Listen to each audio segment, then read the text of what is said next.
Hepiniz hoş geldiniz arkadaşlar. Ben Batuhan. Bugün sizlerle Palbenko ile Mikhail Tal arasında 1957 yılında oynanan bir oyunu paylaşmak istiyorum. Analizimize geçmeden önce videolarımdan memnunsanız like atmayı, oyunlar hakkındaki ya da analiz hakkındaki düşüncelerinizi yorumlar kısmında belirtebilirsiniz.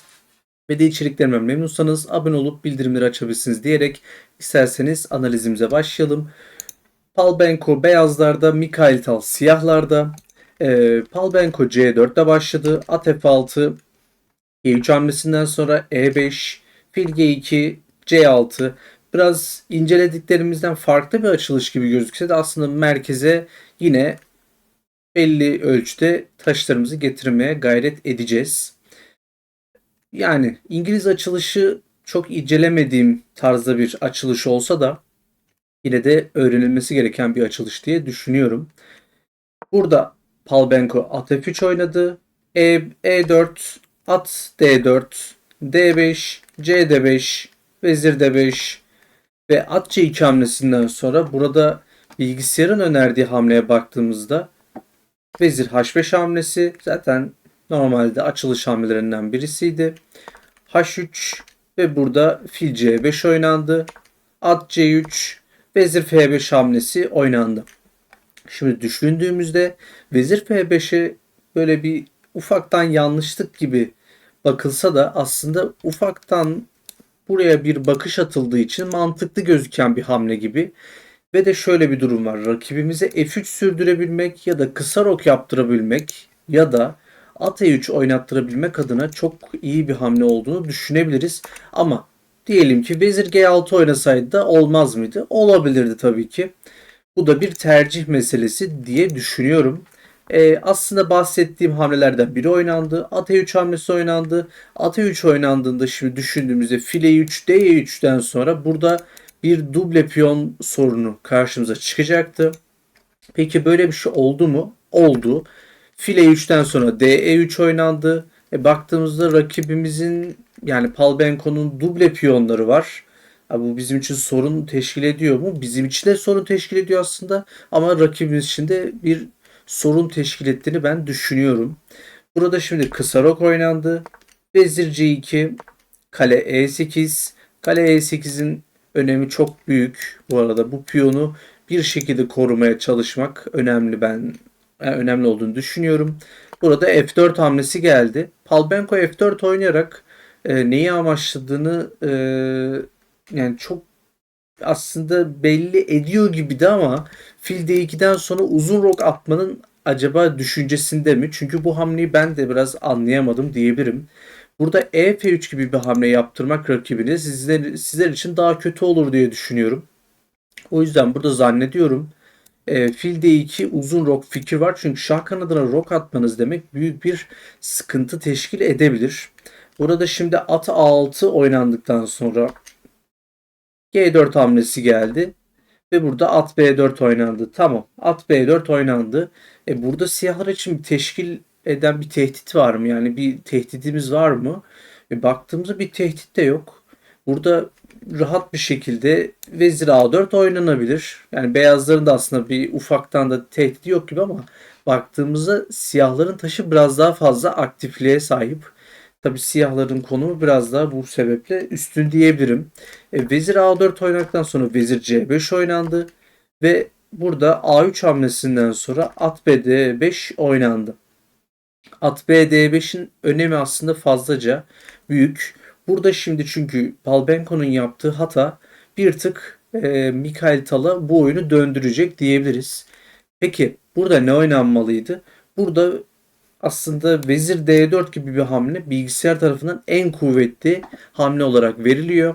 Peki Palbenko ne yaptı diye düşünürseniz yani nasıl bir hata yapmış olabilir diye düşünebilirsiniz. Burada aslında hata da çok büyük hata da diyemiyorum. Çünkü bilgisayarın önerdiği ikinci hamle at D1 hamlesi yapıldı. Peki vezir D4 gibi bir hamle yapsaydı ne olurdu?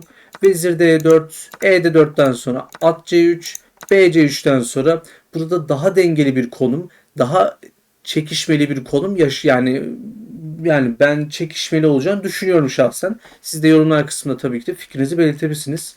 Bu konum biraz daha zorlayıcı. Mikhail Tal için tabii ki diyorum. Palbenko için de aslında biraz da nasıl diyelim zor bir konum olacaktı. Çünkü burada fil B2 gibi bir şey oynayamıyorsunuz. Bu piyonları sürmeniz lazım. Ondan sonra bu filiniz bu piyon hani burada olmadığı ya da sürdüğünde anca çaprazı açılacağı için yani baktığımızda filler biraz işlevsiz kaldı.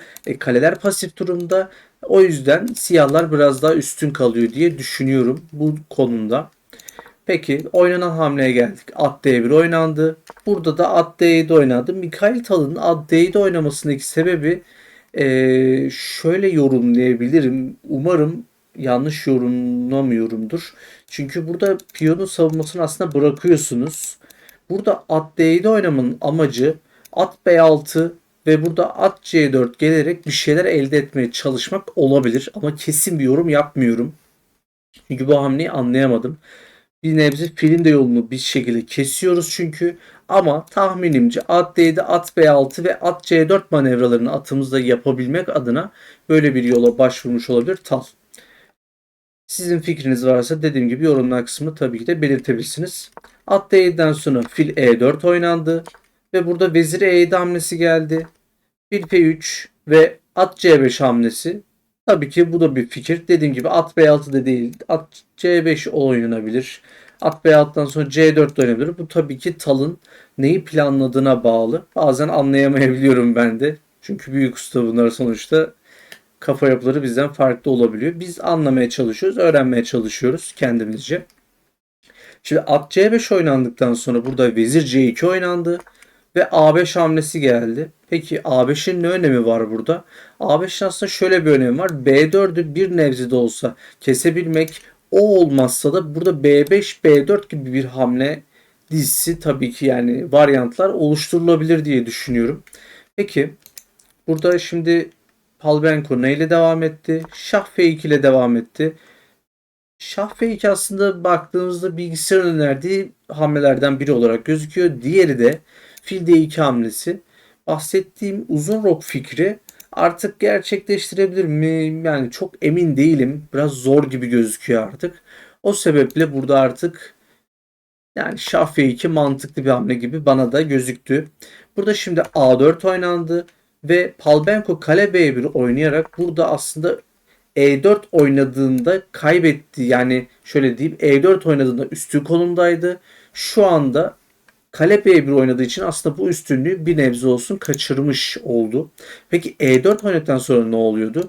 At E4, fil E4, vezir E4, vezir E4, kale E4'ten sonra oyun bir nebze sadeleşiyordu ve burada şah F3 yaptıktan sonra siz beyazlar üstün kalıyordu. Aslında bu kadar çok ince bir şeye dayanan bir oyun satrancı. Ben bu yüzden seviyorum bu oyunu abi yani. Harika bir şey. Şimdi bir hamle yanlış yaptınız diye resmen oyun elinizden kaydı gibi bir şey oluyor yani benim anladığım buradan. Çünkü kale B1 hamlesinden sonra aslında şöyle bir şey de söyleyebiliriz. Mikhail Tal da aslında kolay kolay burada bulamıyor kazanç yolunu. Çünkü burada oynadığı hamle B6 hamlesi. B6 hamlesi bu arada kesinlikle kaçırılan bir fırsatın ayak sesi mi diyeyim artık nasıl denirse ayak sesinin niteliğinde. Çünkü burada B5 oynayabilirsiniz ya da fil D7 oynayabilirsiniz ama en kuvvetli hamle olarak at F6 oynamalısınız burada. Tabii şöyle bir durum var. G5 oynarsa rakibim ben ne yapacağım diye düşünebilirsiniz. Aslında burada baktığınızda at F6'dan sonra sizin G5 oynamanız burada at F4 gibi bir sonuçta karşı karşıya bırakıyor sizi. Çünkü yani burada artık zaten burayı tartışmaya gerek yok. O yüzden at F6 hamlesi çok kuvvetli bir hamle olarak gösteriliyor bilgisayar tarafından. B6'dan devam edelim. B6 oynandı ve tekrar tekrar aslında söylemeye gerek yok. Burada E4 hamlesi hala en kuvvetli hamle. Ama burada Palbenko fil D2 oynadı. Burada fil A6'dan sonra şah G2 fark ettiyseniz Palbenko şahını bu tarafa doğru biraz kaydırmaya çalışıyor. Daha güvenli olduğunu düşünüyor. Aslında biraz da güvenli sayılabilir. Peki burada at B3 hamlesinden sonra yani kale E1 hamlesini beğenemedim gerçekten. Burada çünkü çok kuvvetli bir hamleye müsaade ediyorsunuz. O hamle ne olabilir? Vezir H4 hamlesi çok kuvvetli bir hamle. Peki Mikhail Tal bu hamleyi buluyor mu? Maalesef bulamıyor. Kendisi kale A8'e devam ediyor. Fikir olarak mantıklı bir fikir olsa da bir şekilde e, daha öncelikli olan hamlemiz burada Vezir H4 olmalıydı. Tabii ki Tal'ı burada eleştirmiyoruz ama bu insanlık hali, gözden kaçabilecek bir hamle. Yani veziri biraz agresif oynatmak istememiş olabilir Tal. O yüzden bir şey de diyemiyorum. İnsanlık hali gözden kaçabilir tabii ki. Burada bahsettiğimiz E4 hamlesi Palbenko tarafından oynanıyor. Ama artık burada maalesef ki e, Tal'ın da at D4 hamlesi var. Bu artık E4 hamlesi maalesef iş işten geçmiş yani oluyor. Maalesef bir şey yapamıyorsunuz artık burada. At D4'ten sonra vezir C1 oynandı. At B3, vezir C2 ve at F6 hamlesi Tal'ın da yaptığı maalesef hatalardan biri oldu. Şimdi diyebilirsiniz ki iki büyük ustanın çok büyük hataları var. Neden bunu paylaşıyorsun? Şundan ötürü, çünkü bu hatalardan biz de öğreniyoruz aslında. Burada at F6 yapmanın sakıncası fil E3 gibi bir hamleye müsaade etmesiydi. Ve burada Palbenko'da özür diliyorum. Fil E3 gibi bir hamleye aslında müsaade etmiş oldu. Fil E3 gibi bir hamleye müsaade edildiği için de şimdi oyun daha da dengeli hale geldi. Biraz Tal üstün durumdaydı ama maalesef hata yapıla yapıla konum dengeli hale geldi. Peki at E4 oynandı. Fil E4, vezir E4, vezir E4, kale E4 sadeleşme kısmına artık girildi. Şimdi asıl benim dikkat çekmek istediğim nokta bundan sonrası. Bundan sonraki hamleler çok önemli diye düşünüyorum. Fil B6 oynandı.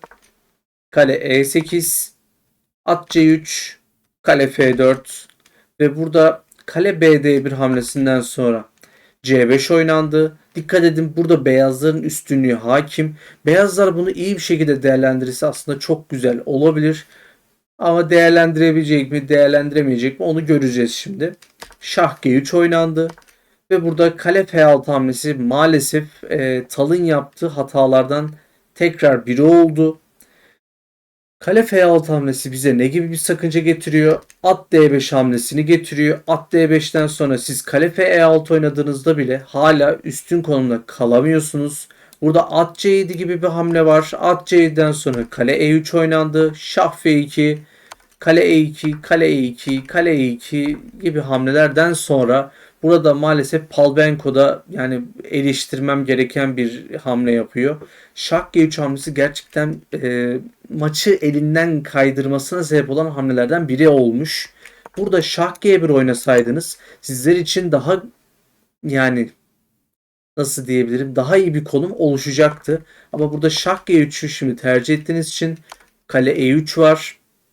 Şah F2 ve kale D3 hamlesinden sonra kale E1 hatası gelmiş. Maalesef Palbenko yavaş yavaş hatalar yaptığı için konumu elinden kaybediyor. Daha doğrusu maç elinden kaybediyor diyebiliriz. Kale D2, Şah G3 ve burada file 2 hamlesinden sonra at A6 gibi bir hamle geldi. Maalesef Palbenko'nun da bu son büyük hatası olmuş diyebilirim. Çünkü burada artık C4 gibi bir hamleden sonra çok zor durumda kalıyorsunuz. Yani burası Palbenko için artık çok zor olmaya başlıyor. Burada at C5 oynandı. At C5, fil C5'ten sonra kale B2. Zaten çubuğa baktığınızda eksi 2.2 gibi bir oran veriliyor. Artık burada tutunmanız çok zor ama Palbenko devam ediyor. Fil D4 oynandı. Kale D2, fil E3, kale A2, şah F4, F6, H4 hamlesinden sonra C3 oynandı.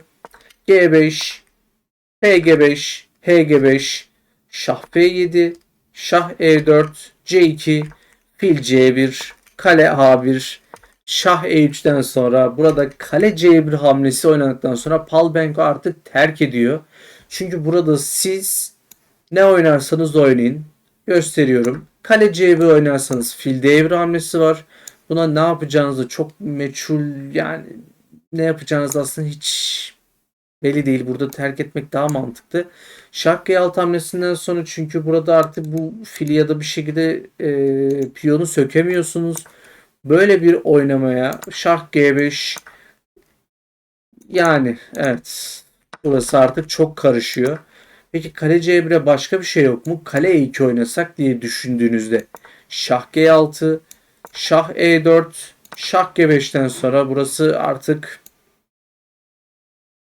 dayanılmayacak bir noktada diye ben düşünüyorum şahsen. Umarım analizi beğenmişsinizdir. Umarım öğretici bir analiz yapabilmişimdir diyerek analizimizi tamamlayalım sevgili arkadaşlar. Umarım videoyu beğenmişsinizdir.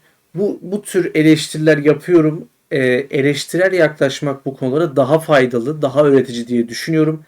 Bu konuda kızdırdıysam vesaire ya da sevdiğiniz bir oyuncuya şey yaptıysam kusura bakmayın lütfen. Ama bu eleştirel yaklaşmam gereken maçlar diye düşünüyorum.